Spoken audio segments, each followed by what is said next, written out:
আসসালামু আলাইকুম দর্শক, লন্ডন থেকে কাজী হেমায়েতুদ্দিন মিশন। যুক্তরাষ্ট্রের সঙ্গে গোলামি চুক্তি নিয়ে বিশেষ কিছু বলার প্রয়োজন নেই, সবাই জানেন এ সম্পর্কে। এই গোপন চুক্তির বাংলাদেশের স্বার্থবিরোধী ধারাগুলো ইতিমধ্যেই জনসমক্ষে চলে এসেছে। বাম দলগুলো কথা বলছে, সচেতন নাগরিকরা প্রতিবাদ করছেন। ইউনূসের অনেক শুভাকাঙ্ক্ষীও এটা নিয়ে কথা বলছেন, সমালোচনা করছেন। কেউ বলছেন এটা দেশ বিক্রির চুক্তি করেছেন মোহাম্মদ ইউনূস। বাংলাদেশের সার্বভৌমত্বের কফিনে শেষ পেরেক ঠুকে দিয়েছে এই চুক্তি। সংশ্লিষ্ট বিশেষজ্ঞরা এক বাক্যে এটাকে গোলামি চুক্তি বলছেন। কিন্তু প্রশ্ন একটাই, সরকার মানে বিএনপি এবং বিরোধী দল মানে জামাত জোট এই চুক্তিটি নিয়ে বেজায় নীরব। এর কারণ কি তা বলা মুশকিল। আসসালামু আলাইকুম, স্বাগত লিস্ট নিউজে। সম্মানিত দর্শক, গত 12 ফেব্রুয়ারি নির্বাচনের 3 দিন আগে, মানে 9 ফেব্রুয়ারি তড়িঘড়ি করে এই চুক্তি স্বাক্ষর করায় তখনই অনেকে প্রশ্ন তুলেছেন, সন্দেহ করেছেন। কিন্তু এখন দেখা যাচ্ছে ধীরে ধীরে সন্দেহের চেয়েও ভয়াবহ হচ্ছে এই চুক্তি। দেশের মানুষ আশা করেছিলেন প্রধানমন্ত্রী তারেক রহমান বিষয়টিতে নজর দেবেন, কারণ তারেক রহমানের স্লোগান হলো সবার আগে বাংলাদেশ। কিন্তু সরকার গঠনের প্রায় 3 মাস হতে চললেও তারেক রহমানের নীরবতা দেশের মানুষকে হতাশ করছে। এই চুক্তির অন্যতম এক কুশীলব খলিলুর রহমান তারেক রহমান সরকারেরই পররাষ্ট্রমন্ত্রী, ইউনূসের নিরাপত্তা উপদেষ্টা ছিলেন। তাই অনেকে ধরে নিয়েছেন দেশের পক্ষে মুখ খুলবে না সরকার, যতই তারা বলুক সবার আগে বাংলাদেশ। খলিল সাহেব অবশ্য ইতিমধ্যেই বলেছেন এই চুক্তি সম্পর্কে বিএনপি এবং জামাতের শীর্ষ নেতারা বা নেতৃত্ব আগে থেকেই জানতেন, যদিও প্রতিবাদ করেছেন জামাতের আমির। কিন্তু একেবারেই টু শব্দ করেননি বাংলাদেশ ফার্স্টের স্বপ্নদ্রষ্টা তারেক রহমান। জামাত আমির যদি না জেনে থাকেন, তিনি তো বলেছেন জানেন না, তাহলে মিথ্যাচার কেন সহ্য করছেন? কিংবা আসলে কে মিথ্যাচার করছে, খলিলুর রহমান নাকি শফিকুর রহমান? শফিকুর রহমান সংসদেও তো এটা নিয়ে কথা বলতে পারতেন, বিরোধী দলীয় নেতা তিনি। প্রধান বিরোধী দলের রাজনৈতিক দায়িত্বটা কি? এটা তো জাতীয় ইস্যু। এটা নিয়ে কথা না বললে তারা কি নিয়ে কথা বলবেন? জামাতের এই নীরবতা কি বার্তা দিচ্ছে দর্শক আপনাদের কাছে? বিএনপি বা তারেক রহমান কি ইউনূসের বিরুদ্ধে কোনো ব্যবস্থা নিতে পারবেন? মানুষ কিন্তু এমনটাই প্রত্যাশা করছেন। দেশের মানুষ এখন ইউনূসকে বিশ্ব বাটপার, বেহায়া, দুর্নীতিবাজ, রক্তচোষা ইত্যাদি আরো কত বিশ্রী শব্দে ডাকছেন, মানে চিহ্নিত করছেন। এই চুক্তির পাতায় পাতায় লেখা আছে বাংলাদেশের অর্থনৈতিক পরাধীনতার গল্প, দেশকে পরনির্ভরশীল করার গল্প বা পায়তারা। একজন নোবেল বিজয়ীর কাছ থেকে জাতি যে স্বচ্ছতা এবং দেশপ্রেম আশা করেছিল, তার বিনিময়ে ইউনূস দেশের মানুষকে বিশ্বাসঘাতকতা উপহার দিয়েছেন। মানুষ তাকে বিশ্বাস করেছিল, কিন্তু দেশের সঙ্গে তার এই গাদ্দারি দেখে সোশ্যাল মিডিয়ায় একজন জনপ্রিয় ইনফ্লুয়েন্সার লিখেছেন, কোট আনকোট, ইউনূস প্রমাণ করেছে যে একজন অসভ্য লোকও নোবেল পেতে পারে। নোবেল পাওয়া মানেই কেউ সাধু সন্ন্যাসী নয়। এই ফটোকার্ডটি সোশ্যাল মিডিয়ায় ঘুরে বেড়াচ্ছে, আপনারা হয়তো অনেকে দেখেছেন। এই চুক্তির ফলে আমরা অনেক কিছুই হারাবো। আমি সেই বিস্তারিত বিশ্লেষণে যাব না। আমি শুধু ফোকাস করতে চাই বাংলাদেশকে ইউনূস তার গডফাদার কান্ট্রি যুক্তরাষ্ট্রের পুতুল কান্ট্রিতে, দেশে পরিণত করে দিয়ে গেছেন, এটিতে আমি মনোযোগ দিতে চাই। অথচ আমাদের সরকার, দেশপ্রেমিক সরকার এবং বিরোধী দল নিশ্চুপ।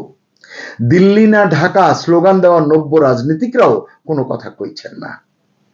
15 বছরে 1500 কোটি ডলারের তেল কিনতে, এগুলো আপনারা শুনেছেন, শুধু আমি সময় নষ্ট করতে চাই না। প্রতি বছর 350 কোটি ডলারের পণ্য কিনতে হবে, সামরিক সরঞ্জামাদি কেনার পরিমাণ বাড়াতে হবে, অন্য দেশ থেকে কেনার ক্ষেত্রে অনেক বাধা আছে, দাম কম হলেও কেনা যাবে না, এগুলো আপনারা জেনেছেন ইতিমধ্যেই।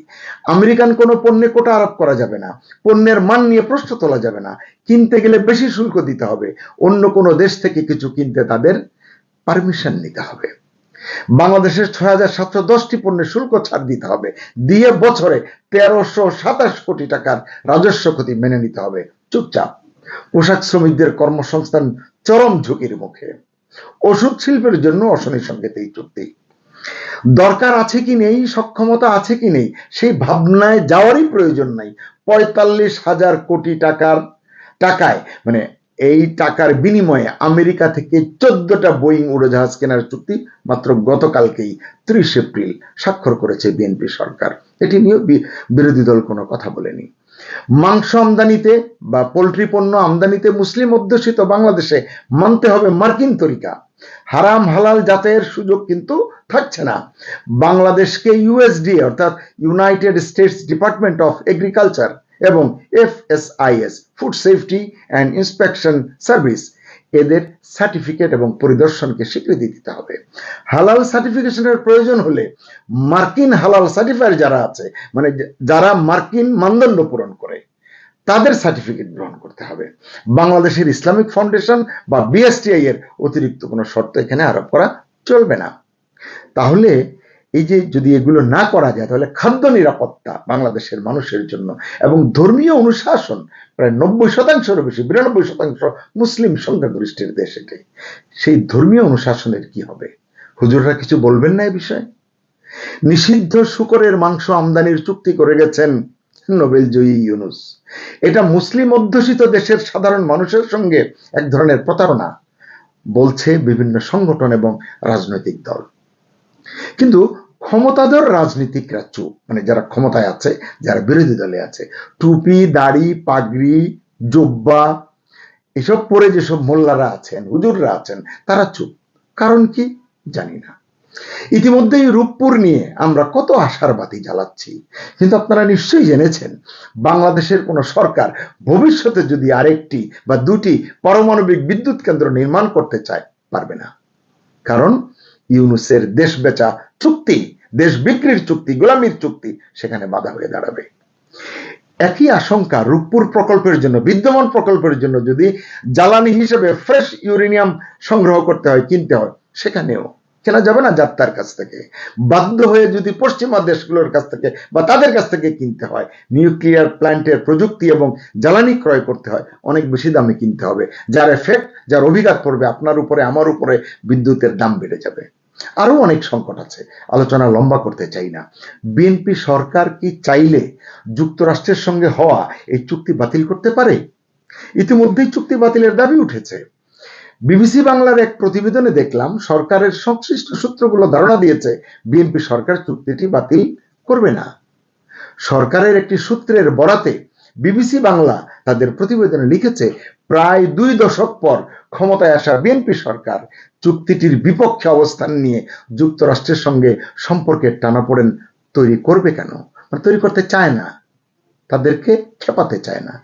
বিশ্লেষকদের কেউ কেউ বলছেন খলিলুর রহমানকে পররাষ্ট্রমন্ত্রী করার মধ্যে দিয়েই তো এই বার্তাটি স্পষ্ট হয়েছে।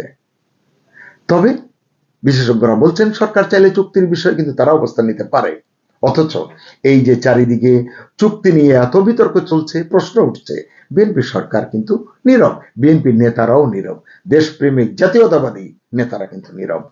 জাতীয় সংসদের প্রথম অধিবেশন ইতিমধ্যেই সমাপ্ত হয়েছে, সেখানে কোনো আলোচনা হয়নি। অনানুষ্ঠানিক কোনো আলোচনার উদ্যোগও কিন্তু হবে কিনা এটি বলা যাচ্ছে না। চুক্তিটি বাতিল করা যাবে কি, এই প্রশ্ন উঠেছে, এবং চুক্তি নিয়ে যারা কথা বলছেন, বিরোধিতা যারা করছেন, বিশেষজ্ঞ যারা, তারা বলছেন সুযোগ আছে। এই কথার প্রতিধ্বনি পাওয়া গেছে জাতীয় সংসদে স্বতন্ত্র সংসদ সদস্য রুমিন ফারহানার কণ্ঠে। তিনি পয়েন্ট অফ অর্ডারের ফ্লোর নিয়ে বলেছেন, চুক্তিতেই বলা আছে 60 দিনের মধ্যে তা বাতিল করা যাবে, বাতিলের কথা বলা আছে। তিনি চুক্তি নিয়ে সংসদে আলোচনা করার আহ্বান জানিয়েছেন এবং তা বাতিলেরও দাবি জানিয়েছেন, কিন্তু তা হয়নি। সাম্প্রতিক মার্কিন সুপ্রিম কোর্টের রায় কিন্তু যদি আমরা বিবেচনায় নিই, তাহলে বাংলাদেশ সরকার এই কার্যকর পদক্ষেপ নিতে পারে তার রেফারেন্সে, কিন্তু তারা নীরব। মালয়েশিয়া এবং আরো কয়েকটি দেশ ইতিমধ্যেই চুক্তি সম্পর্কে তাদের অবস্থান বা সিদ্ধান্ত জানিয়ে দিয়েছে। হয়তো বলবেন একটি চুক্তি নিয়ে এত বিতর্ক বা আলোচনা করার কি দরকার? আসলে এই চুক্তিতে বাংলাদেশের স্বার্থ রক্ষা হয়নি মোটেই।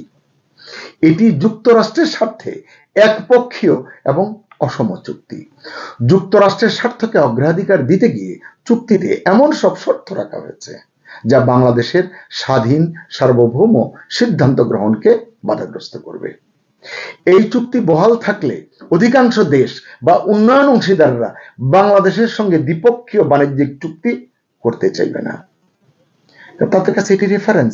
আবার কেউ কেউ চুক্তির ক্ষেত্রে যুক্তরাষ্ট্রের মতো একতরফা সুবিধা চাইবে, এটি হাতে আছে তাদের। ইউরোপীয় ইউনিয়ন ইতিমধ্যেই সেই ইঙ্গিত দিয়েছে। চুক্তির একটি ভয়ঙ্কর অংশের কথা বলি, এটি হচ্ছে 4 নম্বর ধারা। এই ধারায় বলা হয়েছে যুক্তরাষ্ট্র যদি তৃতীয় কোনো দেশের উপর নিষেধাজ্ঞা আরোপ করে, তাদের তো কথায় কথায় নিষেধাজ্ঞা আরোপ করে, বা বাণিজ্যিক কোনো ব্যবস্থা তারা নেয়, কোনো স্যাংশন জারি করে, নিষেধাজ্ঞা আরোপ করে, তাহলে বাংলাদেশকে পরিপূরক নিষেধাজ্ঞামূলক ব্যবস্থা নিতে হবে। অর্থাৎ ওয়াশিংটন যাকে শাস্তি দেবে, ঢাকাকেও তাকে শাস্তি দিতে হবে, বলতে হবে তোমার সঙ্গে ব্যবসা করব না। এবং স্বাধীন বৈদেশিক নীতি পরিচালনার বাংলাদেশের যদি কিছু থেকে থাকে, আমি বলবো এখানেই এর পরিসমাপ্তি ঘটে যাবে। তাই এটিকে কোনোভাবেই মুক্ত বাণিজ্য চুক্তি বলা যাচ্ছে না। চুক্তিতে এমন সব শর্ত জুড়ে দেওয়া হয়েছে যা বাংলাদেশের নীতিগত স্বাধীনতা, সার্বভৌমত্ব এবং জাতীয় নিরাপত্তা ঝুঁকির মধ্যে ফেলতে পারে। তবে এটি ওই যে বললাম 60 দিনের নোটিশে বাতিল করার সুযোগ আছে, যে কথাটি রুমিন ফারানাও বললেন, এটি সত্য। প্রশ্ন হলো নতুন সরকার সেই পথে হাঁটবে কিনা, বিরোধী দল সরকারকে এই পথে হাঁটতে চাপ দেবে কিনা। জাতীয় সংসদে তো আলোচনা হলো না, অধিবেশন সমাপ্তি হয়েছে। এখন বাণিজ্য সংক্রান্ত সংসদীয় বিশেষ কমিটিতে কি পর্যালোচনা হতে পারে? বিশেষজ্ঞদের মতামত কি নেওয়া যেতে পারে? নেওয়া হবে? এরপর চুক্তির অন্যায্যতা প্রমাণ করে দেখিয়ে সরকার চাইলে কিন্তু চুক্তিকে বাতিল করতে পারে।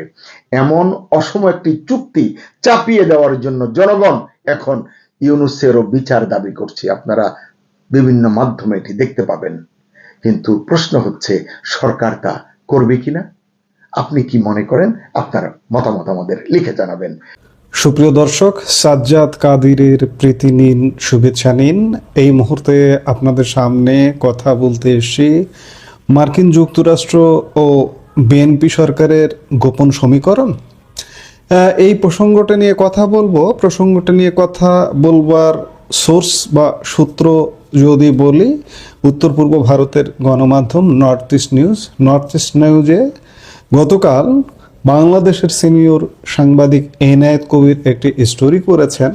সেই স্টোরিতে তিনি এমনটাই আভাস দিয়েছেন। আপনারা ইউনূস সরকারের আমলে প্রায় শুনতেন যে ইউনূস সরকার কখনো কখনো কি যুক্তরাষ্ট্র দূতাবাস থেকে পরিচালিত হচ্ছে কিনা, এবং এই যে বিএনপি সরকার গঠিত হয়েছে ইতিমধ্যে 3য় মাস চলছে, এখনো কেন যেন মনে হচ্ছে যে যুক্তরাষ্ট্র দূতাবাস থেকেই সরকারটাকে চলছে।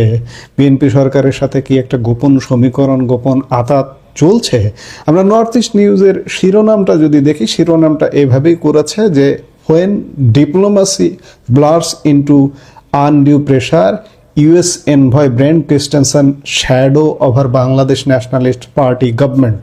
অর্থাৎ যখন কূটনীতি অযাচিত চাপে পরিণত হয়, বাংলাদেশ জাতীয়তাবাদী দল সরকারের ওপর মার্কিন দূত ব্রেন্ট ক্রিস্টেনসনের ছায়া, মার্কিন যুক্তরাষ্ট্রের রাষ্ট্রদূত এই সরকারের উপরে যেন একটা ছায়া বা শ্যাডো হিসেবে ভূমিকা পালন করছেন, বা সরকারের অনেক কিছুতে ছড়ি ঘোরাচ্ছেন, এমনটাই বলবার চেষ্টা করেছে নর্থ ইস্ট নিউজ। বলা হচ্ছে যে বাংলাদেশের রাজনীতিতে কি এক অদৃশ্য ছায়ার বিস্তার ঘটছে। 2026 সালের শুরু থেকে ঢাকার কূটনৈতিক পাড়ায় এক নতুন মেরুকরণ লক্ষ্য করা যাচ্ছে। গত 10 জানুয়ারি মার্কিন রাষ্ট্রদূত হিসেবে দায়িত্ব নেওয়ার পর ব্রেন্ট ক্রিস্টেনসন শুরুতে কিছুটা নম্র থাকলেও গত 2 মাসে তার তৎপরতা জনমনে নানা প্রশ্ন তুলে দিয়েছে। পিটার হাসের বিদায়ের পর এই নতুন রাষ্ট্রদূতের পদচারণা কি কেবল কূটনীতি, নাকি এর আড়ালে লুকিয়ে আছে অন্য কোনো চাপ? দর্শক, আপনারাও যদি একটু খোলা চোখে খেয়াল করেন, ব্রেন্ট ক্রিস্টেনসন নেই কোথায়। কখনো জাতীয় সংসদ ভবনে, কখনো পুরান ঢাকায় গিয়ে তিনি হাজির বিরানি খেয়ে বেড়াচ্ছেন।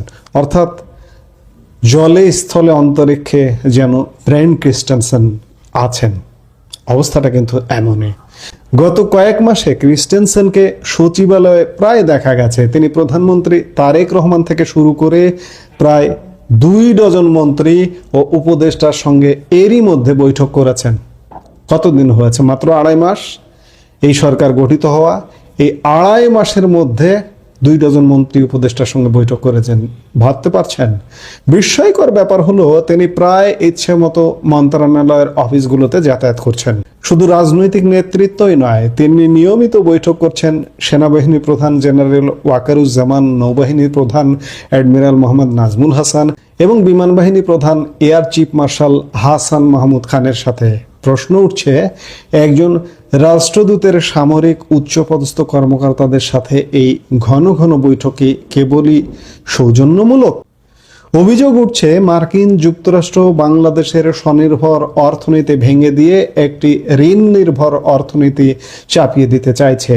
এর মূল হাতিয়ার হিসেবে দেখা হচ্ছে রেসিপ্রোকাল ট্রেড এগ্রিমেন্ট বা আরটিএ।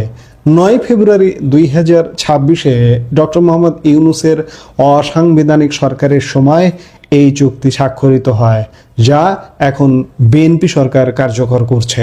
এই চুক্তির প্রথম বড় প্রভাব দেখা গেল গত 30 এপ্রিল বেসামরিক বিমান পরিবহন ও পর্যটন মন্ত্রী আফরোজা খান রিতার সাথে ক্রিস্টেনসেনের বৈঠকের পর তড়িঘড়ি করে 14টি বোয়িং বিমান কেনার সিদ্ধান্ত নেয় বিমান বাংলাদেশ এয়ারলাইন্স। প্রায় 37,000 কোটি টাকার এই বিশাল চুক্তিটি ইন্টারকন্টিনেন্টাল হোটেলে স্বাক্ষরিত হয়। লক্ষণীয় যে এই চুক্তির ঠিক 1 সপ্তাহ আগে বিমান চেয়ারম্যান হিসেবে নিয়োগ পান মন্নু গ্রুপের সাথে সংশ্লিষ্ট র্যামস গ্রুপের রুমি হোসেন। এটি কি নিছক ব্যবসা নাকি কৌশলী কোনো ভূ রাজনৈতিক চাপ? শুধু আকাশপথ নয়, বাংলাদেশের মাটির নিচের সম্পদের ওপরও নজর পড়েছে বিদেশি শক্তির। 12 এপ্রিল ক্রিস্টেনসেন পরিবেশ মন্ত্রী আব্দুল আওয়াল মিন্টুর সাথে বৈঠক করেন। রাষ্ট্রদূত স্পষ্ট জানান শেভরন এবং এক্সিলারেট এনার্জি বাংলাদেশে গ্যাস উৎপাদন বাড়াতে প্রস্তুত। মজার বিষয় হলো মন্ত্রী মিন্টুর মাল্টিমোড গ্রুপের শেয়ার রয়েছে এই কোম্পানিগুলোতে। আবার সাবেক মার্কিন রাষ্ট্রদূত পিটার হাস বর্তমানে এক্সিলারেট এনার্জির বাংলাদেশের নেতৃত্বে রয়েছেন। অতীতে শেখ হাসিনা সরকার গ্যাস রপ্তানির চাপ প্রতিরোধ করলেও বর্তমান পরিস্থিতিতে এক্সিলারেট এনার্জির সাথে উচ্চ মূল্যে দীর্ঘমেয়াদী এলএনজি চুক্তি স্বাক্ষরিত হয়েছে। এই চুক্তিগুলো কি বাংলাদেশের জ্বালানি নিরাপত্তা নিশ্চিত করবে নাকি নির্দিষ্ট কিছু গোষ্ঠীর পকেট ভারী করবে? বাংলাদেশের অর্থনীতির প্রাণ হলো কৃষি। 27 এপ্রিল বিএনপি মহাসচিব মির্জা ফখরুল ইসলাম আলমগীরের সাথে বৈঠকে ক্রিস্টেনসেন গ্রামীণ অবকাঠামো ও কৃষিতে মার্কিন বিশেষজ্ঞ জ্ঞান ব্যবহারের পরামর্শ দেন। বিশ্লেষকরা মনে করছেন এটি আসলে বাংলাদেশের ক্ষুদ্র ও সমবায় ভিত্তিক কৃষি ব্যবস্থা ভেঙে কর্পোরেট এগ্রিকালচার প্রবর্তনের একটি নীল নকশা। আইএমএফ ও বিশ্বব্যাংক দীর্ঘদিন ধরে কৃষিতে ভর্তুকি প্রত্যাহারের চাপ দিচ্ছে। যেখানে শেখ হাসিনার সরকার প্রান্তিক কৃষকদের সুরক্ষা দিত, সেখানে বর্তমান সরকারের এই মার্কিন নীতি গ্রহণ কি আমাদের খাদ্য নিরাপত্তাকে ঝুঁকিতে ফেলবে? আরটিএ চুক্তির আওতায় বাংলাদেশকে বছরে $3.5 বিলিয়ন মার্কিন কৃষি পণ্য আমদানিতে বাধ্য করা হচ্ছে, যা আমাদের স্থানীয় কৃষকদের জন্য এক অশনি সংকেত। 11 মার্চ অর্থমন্ত্রী আমির খসরু মাহমুদ চৌধুরীর সাথে বৈঠকের পর জানানো হয় মার্কিন ট্রেজারি বিভাগ অর্থ মন্ত্রণালয়ের সাথে কাজ করবে। এছাড়া স্বরাষ্ট্রমন্ত্রী সালাউদ্দিন আহমেদ থেকে শুরু করে শিক্ষা, স্বাস্থ্য ও তথ্যমন্ত্রীর সাথেও ক্রিস্টেনসেনের ধারাবাহিক বৈঠক হয়েছে। এমনকি মার্কিন বিশেষ দূত চার্লস হার্ডারের উপস্থিতিতে জ্বালানি মন্ত্রী ও নিরাপত্তা উপদেষ্টাদের সাথে নিরাপত্তা কৌশল নিয়ে আলোচনা হয়েছে। 5 এপ্রিল প্রধানমন্ত্রী তারেক রহমানের সাথে ক্রিস্টেনসেনের বৈঠকে তিনি নিজে ফলপ্রসূ বলে অভিহিত করেছেন। কিন্তু এই ফল আসলে কার ঘরে উঠবে?